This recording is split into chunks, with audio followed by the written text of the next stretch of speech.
imbrochável, imbrochável, imbrochável. Parte 2. A tentativa de reeleição.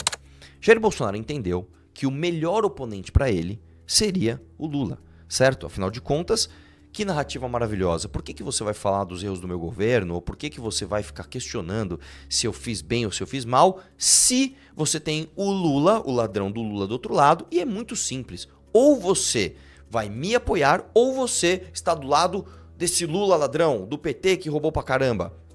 Não é uma narrativa mais simplificada? Não é uma coisa mais gostosa de você se apoiar para fazer campanha?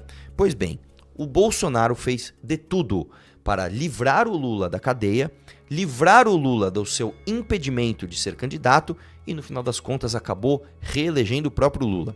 Vou te mostrar isso daqui. Em 2018, parte da campanha do Bolsonaro era sobre luta contra a corrupção. Quem era o símbolo da luta contra a corrupção naquela época? Sérgio Moro. Então, o que o Bolsonaro fez? Uma jogada bastante inteligente.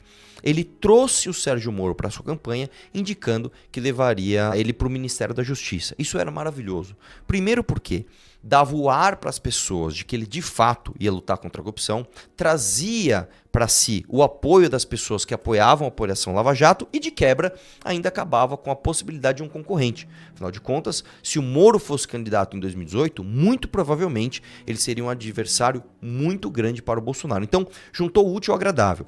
Trago o Moro, mostro que sou contra a corrupção, trago os fãs da Lava Jato e elimino um eventual concorrente. Ótimo. Beleza. Começa o governo em maio de 2019, aliás, antes ele já tinha falado isso, tá? Mas em maio de 2019, fortaleceu bastante essa iniciativa do Bolsonaro de colocar o Sérgio Moro como ministro do STF, né? Dando vazão, inclusive, a desejos das pessoas, porque as pessoas demandavam do Jair Bolsonaro que indicasse para o Supremo Tribunal uma pessoa menos garantista e com mais postura de caçador de corruptos. Aspas do Bolsonaro.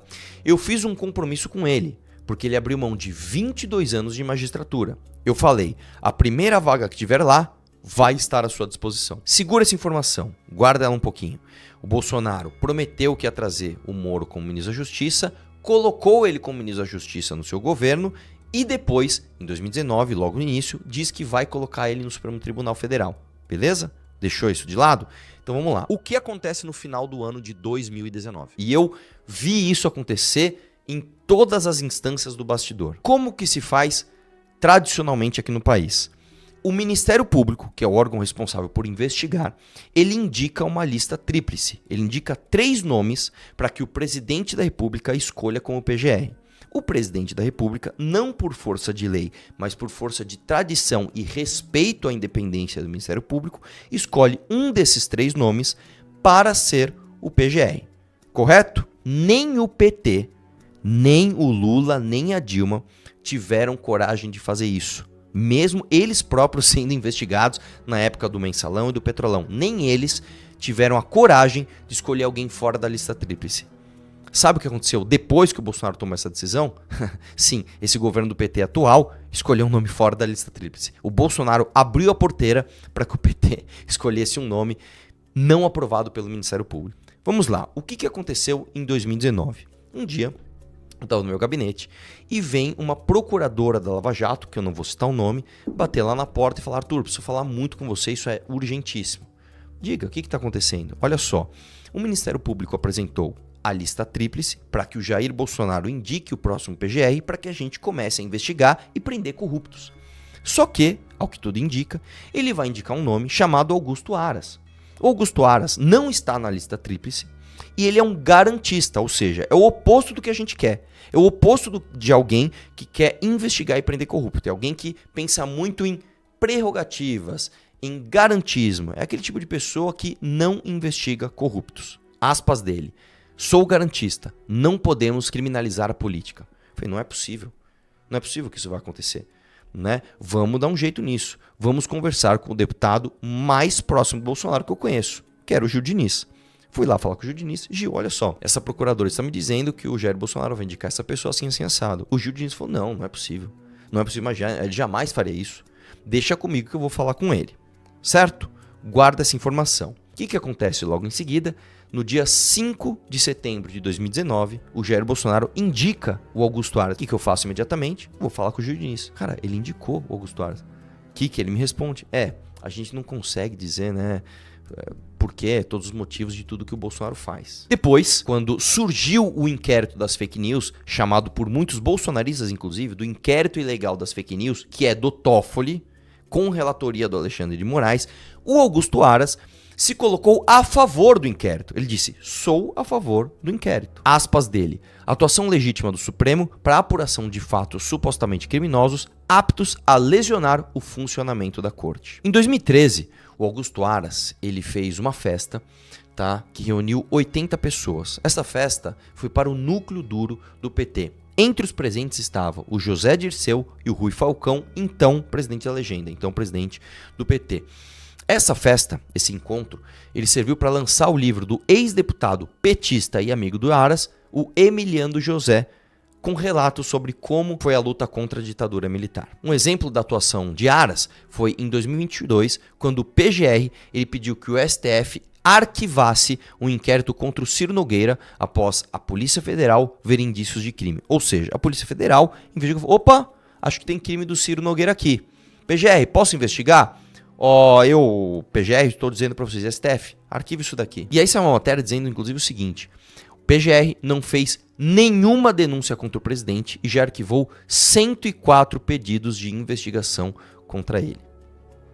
Eu desafio, inclusive, alguém me dizer algum corrupto que o Aras investigou e prendeu. Bom, como você viu, a Polícia Federal não estava respeitando a vontade de Bolsonaro e ficava investigando pessoas que não interessavam para o governo. O que começou a acontecer? O Bolsonaro começou a afastar diversos diretores da Polícia Federal e um em específico deu um problemão, que foi justamente quando o Moro deixou o governo. O que aconteceu? Em 24 de abril de 2020, após a divulgação de que Maurício Valeixo, né, seria exonerado da Diretoria-Geral da Polícia Federal, o Moro falou, foi a gota d'água, eu não vou mais fazer parte desse governo, certo? Isso aqui inclusive tem a gravação daquela reunião humilhante, onde o Bolsonaro tá ali com um monte de ministros e ele começa a falar, você acha que eu vou deixar a PF ferrar minha família, ir atrás dos meus filhos, não sei o que lá? Eu tenho o poder e vou interferir em todos os ministérios, sem exceção. Eu não vou esperar fuder minha família toda. E aí um dia até perguntaram para ele naquele cercadinho, né? Ô Bolsonaro, você falou que você ia interferir na Polícia Federal para não investigar teus filhos? Ah, Bolsonaro, não, eu não falei isso, não. Aí a pessoa pergunta, ué, mas PF é o quê? Não é Polícia Federal? 2 dias o senhor falou textualmente pra gente, do alto da rampa do Planalto, que o senhor não citava a Polícia Federal no vídeo. Por que a transcrição traz a Polícia Federal e o senhor... A palavra PF, 2 letras, PF. É Polícia Federal. Ô cara. Em coletiva de imprensa, o Moro acusou o Bolsonaro, inclusive, de interferir no comando da Polícia Federal. Aspas do Moro, tá? O grande problema de realizar essa troca. Primeiro, havia uma violação a uma promessa que me foi feita inicialmente, que eu teria carta branca. Em segundo lugar, não havia uma causa para essa substituição. Estaria claro que estaria ali havendo uma interferência política na Polícia Federal. Ele ainda continua. Falei ao presidente que seria uma intervenção política e ele disse que seria mesmo. E é óbvio que isso foi só a gota d'água. E depois teve ainda uma coisa mais grave. O Sérgio Moro, enquanto ministro da Justiça, ele protocolou um pacote que era o pacote anticrime. Era uma série de medidas institucionais, de mudanças institucionais que facilitavam a investigação e a punição, desde bandidos comuns, né, de ladrão de celular, até bandidos do colarinho branco. O que aconteceu na ocasião? Junto com o presidente da Câmara, o Jair Bolsonaro articulou para derrubar esse pacote e, acredite se quiser, esse pacote virou, através de uma emenda do Marcelo Freixo do PSOL, veja só, a limitação da ferramenta de delação premiada e um absurdo jurídico que é a criação do juiz de garantias. O que seria o juiz de garantias? Se você foi julgado por um juiz e ele te deu uma sentença que não lhe agrada, você poderia pedir um segundo juiz, a garantia de um segundo julgamento, o que tornaria praticamente impossível de você prender desde ladrãozinho do celular, muito menos bandido do colarinho branco. Essa emenda do Freixo, acredite se quiser, foi sancionada por Jair Bolsonaro.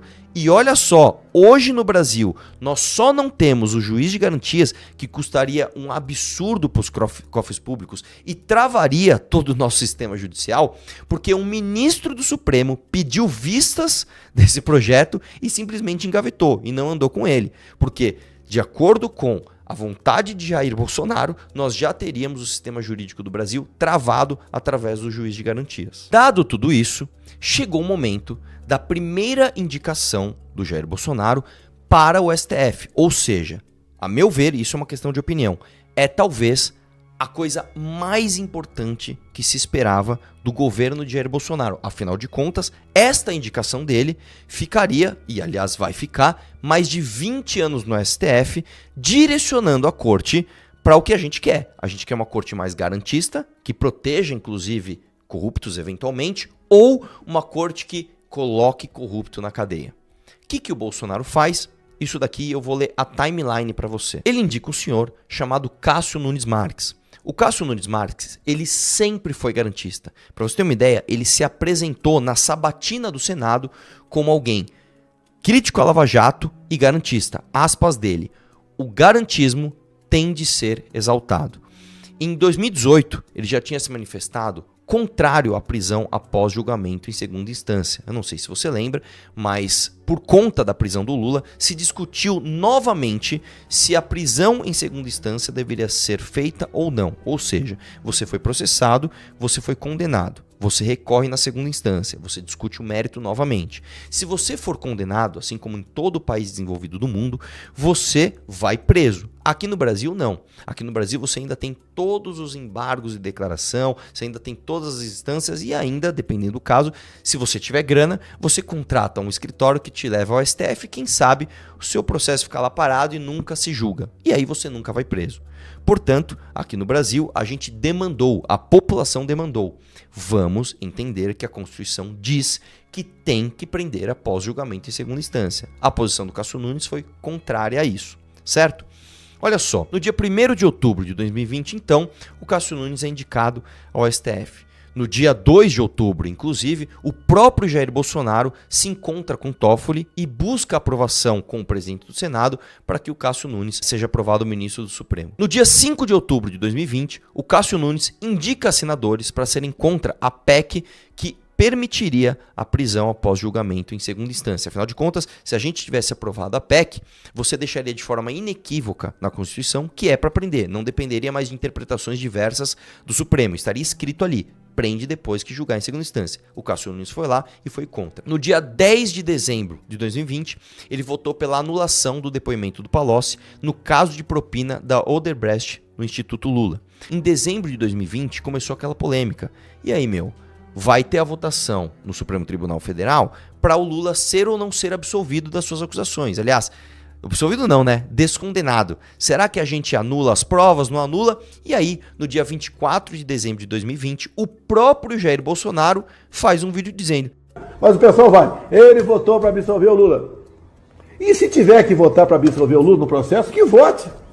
Ou tudo, quando se acusa uma pessoa, tudo do que ela é acusada é para ser verdadeiro. Em fevereiro de 2021, o Cássio Nunes vota a favor do Lula para que ele tenha acesso às, aspas, provas da Vaza Jato. Para quem não lembra, a Vaza Jato são aquelas, aspas, provas de que o Deltan Dallagnol e o Sérgio Moro teriam cometido alguma irregularidade no processo através da invasão de um hacker no sistema do Telegram.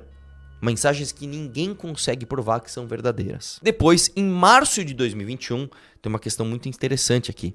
Ele votou para considerar o Moro parcial, ou seja, ele votou para anular as condenações de Lula. Ele era e ele foi o voto de desempate da segunda turma com Gilmar Mendes e Lewandowski. O que acontece logo em seguida? Isso pega mal. O indicado do Bolsonaro vota para anular as provas contra o Lula e torná-lo elegível novamente. E aí acontece uma questão opinativa. Jogada. Em 22 de abril de 2021, ele volta atrás e não reconhece a incompetência do Moro. Ele foi vencido pela virada de voto também da Carmen Lúcia. Aí fica a questão, será que eles não se conversaram? São 5 ministros. Será que os 5 ministros não se conversaram? Eu viro meu voto, você vota também e o resultado é o mesmo? Curiosamente, no dia 11 de novembro de 2019, Eduardo Bolsonaro faz um vídeo dizendo que o Lula solto é melhor para nós. É muito melhor o Lula solto. O Lula solto vai reviver aquele sentimento antipetista. Bom, a história você já conhece, Lula recupera os seus direitos políticos, volta a ser presidente. Em 2023, já no governo Lula, o Cássio Nunes se aproxima do Lula e começa a indicar nomes para outros tribunais. No dia 21 de maio de 2024, ele votou com o Gilmar Mendes para anular a pena do Zé Dirceu. Em setembro de 2024, votou com o Toffoli para anular as condenações de Marcelo Odebrecht. E em agosto de 2025, ele desempatou, ele foi o voto de Minerva mais uma vez, e anulou todas as condenações do Antônio Palocci. Eu quero lembrar que o senhor Cássio Nunes Marques vai ficar mais de 25 anos no STF. Na mesma direção de acabar com qualquer tipo de combate à corrupção no Brasil, olha o que o bolsonarismo fez. Em março de 2019, eu fui com o meu dinheiro, eu enquanto deputado, eu peguei o meu dinheiro privado, comprei uma passagem e fui para Brasília articular a CPI da Lava Toga com os senadores. Na época, eu me juntei com alguns senadores do Podemos, né, na ocasião, e a gente foi buscar essas assinaturas. A gente precisava de 27 assinaturas. Com 27 assinaturas, a gente abriria uma comissão parlamentar de inquérito para se investigar eventuais abusos dos ministros da Suprema Corte. E olha só, a parte boa é, se você conseguisse as 27 assinaturas, você não precisava do apoio do presidente da casa para abrir a CPI. Ou seja, seria inevitável. Você consegue as 27 assinaturas e você consegue instaurar a CPI. A gente conseguiu 26 assinaturas. Faltava uma assinatura para a gente conseguir a CPI da Lava Toga. O que acontece então? O senador Flávio Bolsonaro começa a ligar para os senadores que não assinaram, falando para não assinar, e começa a ligar para os senadores que assinaram, falando para retirar as assinaturas. E assim a gente acabou com a possibilidade de ter a CPI da Lava Toga.